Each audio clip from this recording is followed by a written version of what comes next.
So if they can tell you an experience, it's something that was important to them, it impacted them enough that they remember it, and it's a great way for you to tease out what were the shortcomings, what were the challenges there, and figure out if that's something you could handle and work through.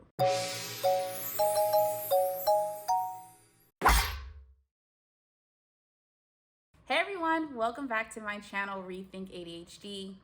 So I looked at some of the analytics, not gonna lie, this is a very analytically driven conversation, and I realized that there are a lot of questions around relationships, people with ADHD with people that are neurotypical, and people that are neurotypical with people or partners that have ADHD. And I sat down with my partner. You all may know, or I may have mentioned it in a previous video. My partner has autism, what was formerly known as Asperger's, but no more, and ADHD, and I have ADHD. So we are a neurodivergent household. So we do things a lot bit different from others. And as I was thinking about that, we had a conversation, and I was like, what were the questions we asked ourselves and asked each other in the beginning that we felt really created a foundation of compassion and understanding, and subsequently double empathy. If you're hearing the words double empathy and you have no idea what I'm talking about, go back and watch that video, please, because otherwise you're missing out on some goodies. I definitely think that's a great launching point for this next conversation. So don't sell yourself short, okay? So we thought about that yesterday, and we came up with 10 questions that were like, yeah, these were the ones that we thought were most important, most critical. Now, I'm specifically saying we because I did not do any scientific study or look up any of the research like I normally do. This is just my lived experience that I'm going to share with you. So it's going to get a little personal, and I hope that the tips and the things that worked for us end up being generalizable to you all. These 10 questions are things that you should be asking your partner. You should probably be asking any partner these things, quite frankly, but in particular, your partners who are neurodivergent, and because of the way these questions are structured, specifically folks who have ADHD. I want to stress something that oftentimes happen in the neurotypical community that you should absolutely not do. And it's not even that you need to say this, but you definitely need to come in with this mindset. So to lay the foundation, you should not treat your partner like they're anyone, like they're like everyone else. My partner will also oftentimes hear this, and I've heard this as well. You know, people say, oh, you know, I don't see you as having autism, or I don't see you as having ADHD. Like, you know, you just seem normal or regular to me. I don't, when I look at you, I don't think of that. And I think what people are trying to say when they say that is they don't view your ADHD or your neurodivergence as an issue. They don't feel it as a friction point in your relationship. That is wonderful. What it translates into for many people within the community is a level of erasure. Like, it really brings to me the same way as a person coming to me and saying, oh, I don't see color. You're trying to say that you don't think my difference is a reason why you and I cannot connect, and I agree, but you also need to acknowledge that there are ways that I am different, and that is okay. So definitely don't come into this thinking, oh, I'm just going to treat them like everyone else, because ultimately they may need different things and they may need your support. And if you come into it with that mindset of, I'm just going to do what I do with everyone, you're already setting yourself up for failure. I would say, as a neurotypical partner, be curious, be open, and save your judgments and your criticisms for another day, probably never day, because you're talking to someone who's probably overcome a lot of struggle and a lot of obstacle to get to where they are in life. And they've probably heard many of the criticisms you could even come up with. So save us the struggle and the strife and just skip that. But most importantly, recognize that this person's individual difference is important to getting to know them and to loving them and to being a supportive partner. So be open, be curious. All right, I sort of like rambled enough. Y'all probably like, girl, I'm about to skip this video. So I'm about to go to the first question. So the first question is, how do you handle day-to-day stressors? Most of the things that are going to impact your partner with ADHD are day-to-day stressors. It is not that big thing that happened at work. It is not, the big thing that's happening with the family. It is the day-to-day challenge of organizing your day and getting through your day in a way that doesn't make you feel exhausted or invisible. So that's a question you need to know. It'll give you an understanding of how they manage their ADHD and how their ADHD impacts their life overall. So this is one of those questions that's really an umbrella question. I challenge you when you're asking these is to be mindful that these are not yes or no questions. They're designed to go deep. So if you're one of those people who likes to stay shallow and talk about your hobbies and your favorite color and where you're from, these are going to challenge you. I'll be honest. They're going to challenge you. They're going to stretch you. But ultimately, they're designed to, give you a little bit of discomfort in the front end to save you discomfort, months and years from now when you're with a partner who you did not ask the right questions to create a stable foundation. So ask them about their day-to-day stressors to just get a blanket understanding of what's going on. How does your ADHD contribute to your day-to-day stresses, if you want to make it even more specific? So the second question is, how would you like me to support you in those moments? And the reason you're asking that question is, yes, to learn, but you're learning specifically about something called routes to safety. Everyone has them. Everyone has something they do when they're stressed and overwhelmed that they default to in order to protect themselves. We all want to be protected and feel safe, and we all want to feel like we belong. So we have these innate things that we do when stressors or overwhelm happen to get to a safe place in ourselves so that we don't feel so out of control.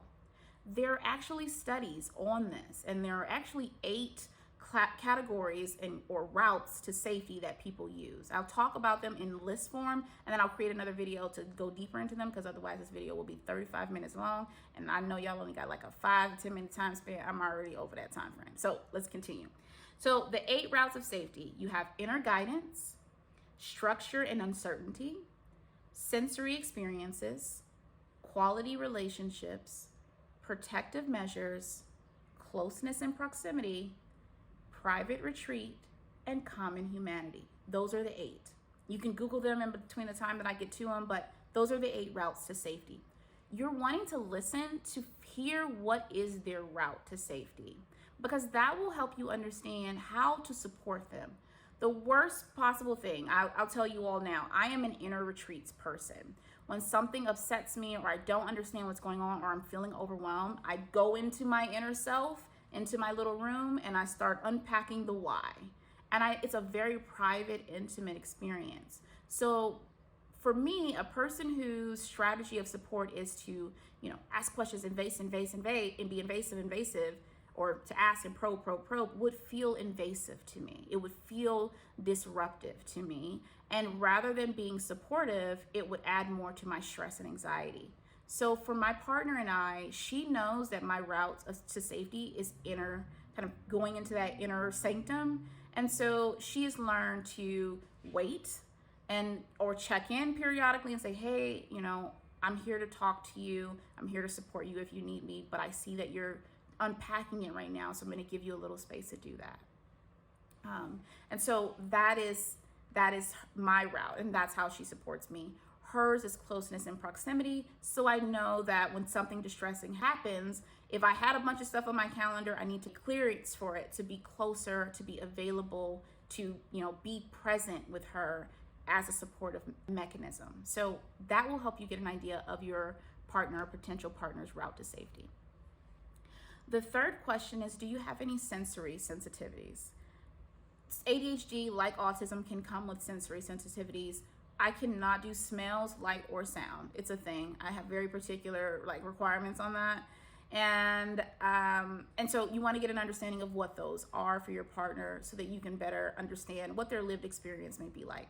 The fourth question is, what are 3 things that can make you late to an appointment or event? And this is really getting at whether or not your partner experiences time blindness. I don't think we've talked about it so far, but we will. Individuals with ADHD can have a hard time placing things on a linear timeline. Their mind just doesn't work that way. So you'll often hear me say the other day, or one of the times back then, because I truly don't remember how long it happened. But also, as I'm preparing to get ready for my day, I have to set alarms so that I'm moving from one task to another in a reasonable fashion to be on time to whatever event or appointment that I may have. And the reason for that is I can get so hyper focused in whatever I'm doing, or I'm so busy trying to plan things to get things done that I totally, time flies, and before you know it, I'm late. Or, and I have actually been late to virtual meetings, y'all. That's how bad this is. I don't even have to go anywhere and I'm still late. And so you'll get an understanding of time blindness. This is also important for those of you whose pet peeve or like real deal breakers is being late to appointments. If you're one of those people where if your partner is late to appointments all the time and you hear them say, I'm usually late, I'm late all the time, and here are the 3 reasons why I'm late, that's a sign that this might be something you need to address early on and be honest about, because it's a deal breaker for you, or it might be the walk away point, depending on how important being on time is to you. So get an understanding of where they are on the time blindness scale. Okay, 5th question. What are 3 things you have found to help with your ADHD? This is important because it allows you to tease out where this person is on their need for growth and progression. Many people are on different levels in different places in their growth cycle. If you're a person who's very ambitious or growth-minded, you also are going to want a partner who has those same values. And so you want to tease out whether or not your partner or potential partner has started the work of understanding their ADHD and creating strategies that work for them to cope with their day-to-day life. This will also help stop you from getting in a relationship where you're doing all of the emotional caregiving, meaning you are the one that comes up with the plan, you are the one that creates the structure, and you are the one that implements them because your partner hasn't created great coping skills, or they're in the phase where they just say, well, it's my ADHD, and that's where they stop. If that's not something you want to hear in your partner, definitely ask this question, because it will tease out where they are in their growth and honestly where they are in their self-awareness and how motivated they are to explore and to learn about themselves. These are very important things for lifelong partnership. It's so important for me that my partner is someone who is a lifelong learner. I am a lifelong learner. I'm always pushing for growth and for healing. And if I have a partner who's not equally as concerned about those things, it's a deal breaker, because that's a big value for me. 6th question is, how did you discover the thing that helped with your ADHD? This is important because you'll get an idea of what kinds of tools and strategies they are most receptive to. If you have a partner, they're like, oh, well, my therapist or my coach talked about it, then right away they have someone who's there to support them through this process. It doesn't necessarily need to fall on you as the partner. Rather, you're just there to reinforce that you're supportive of the things that they're doing. If they have podcasts and books and articles or blogs that they really love, and that's helped them learn about their ADHD and create good coping skills, then I encourage you to, with everything in my being, to please go out and explore those things. I do not have autism, but if you look on my bookshelf back here, there are 5 or 6 books on autism that my partner said those were the things she was reading to learn about herself. And so I took it upon myself to also read them so that I can educate myself and learn more about her experience. So it is, again, on you to be curious and to be open to learning. So it's going to give you an idea of the kinds of things your partner is most receptive to. It's also going to give you an idea of when you all reach a friction point, and you will, all relationships do, when you reach a friction point, what is the best way to reach them? Some people are not people who can take direct face-to-face criticism from someone they love. It hurts too badly. The rejection sensitivity is too deep. But maybe if you were to send them an episode of their favorite podcast and say, hey, if you skip to this time mark, I thought this is a really interesting thing. Let's talk about that. It might be in alignment with what you're trying to bring up, and this is the way that they're receptive to. If you are at all in any way thinking this is a whole lot of work, I don't want to do that, then you're in the wrong pool. You need to go elsewhere, because this is all about creating an environment of double empathy and creating a place where your partner can feel safe and feel seen. ultimately ADHD is better when the person having the ADHD feels safe and feels seen. As the partner, that is one of your responsibilities. Go figure, right? So get with it. So that will help you better understand, where they're getting their information, what's most important to them, and again, what might be helpful to you to communicate around certain issues if that face-to-face conversation is not something that they can handle. The seventh question is, what do you enjoy or appreciate about having ADHD?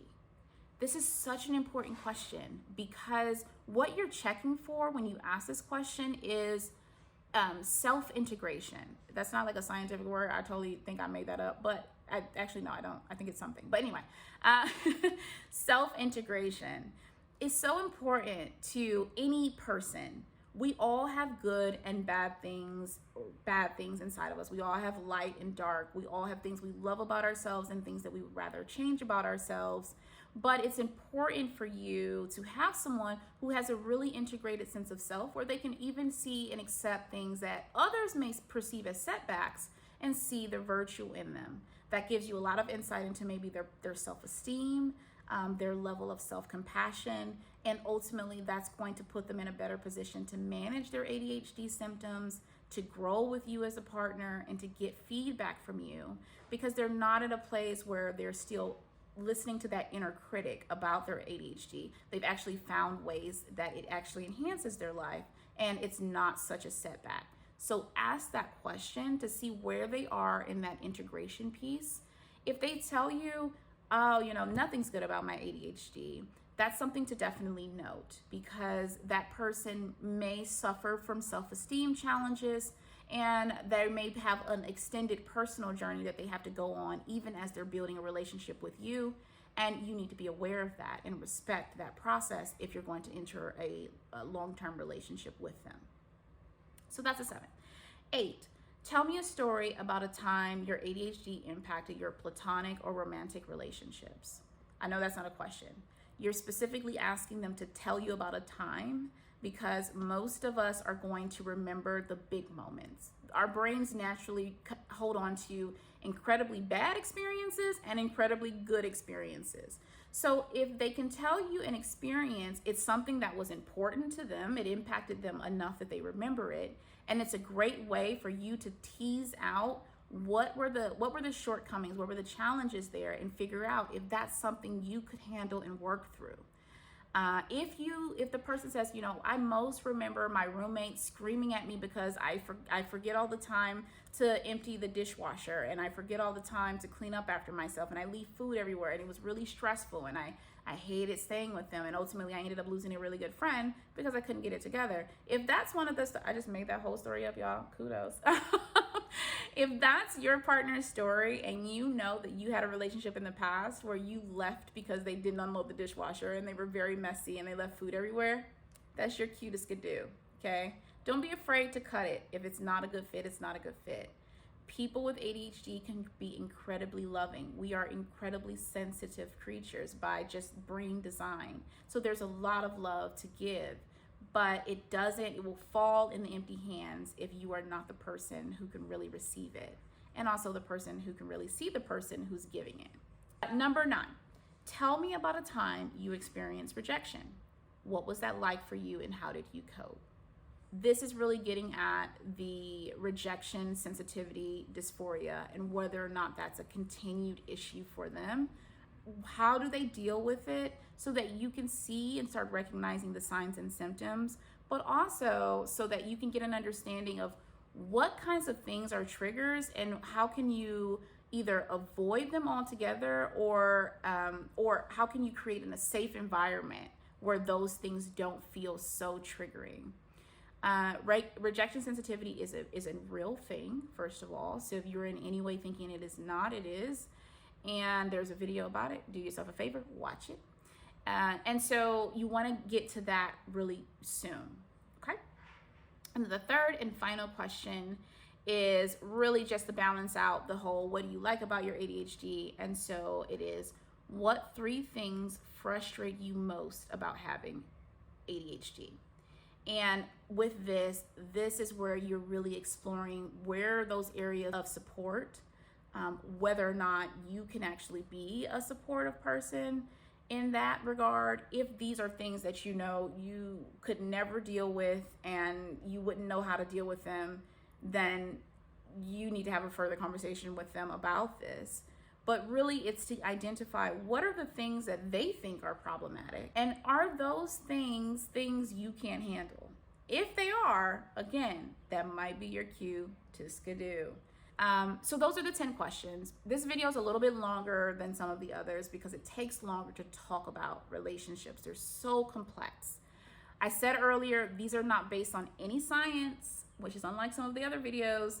These are just me and my partner's personal experience in building compassion and understanding and a strong foundation for really seeing one another for who we are.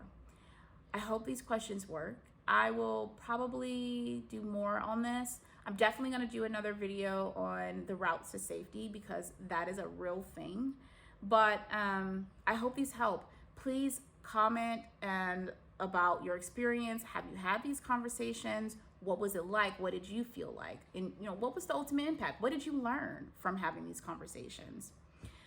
Like, comment, subscribe, hit the notification bell so you can get videos when we post them. We are going to be changing up the schedule a little bit for some scheduling reasons, but we'll keep you informed. The best way for you to get the videos when they're posted is to hit that bell and to subscribe to the channel. I want your support, so don't forget about me when you're looking at the video.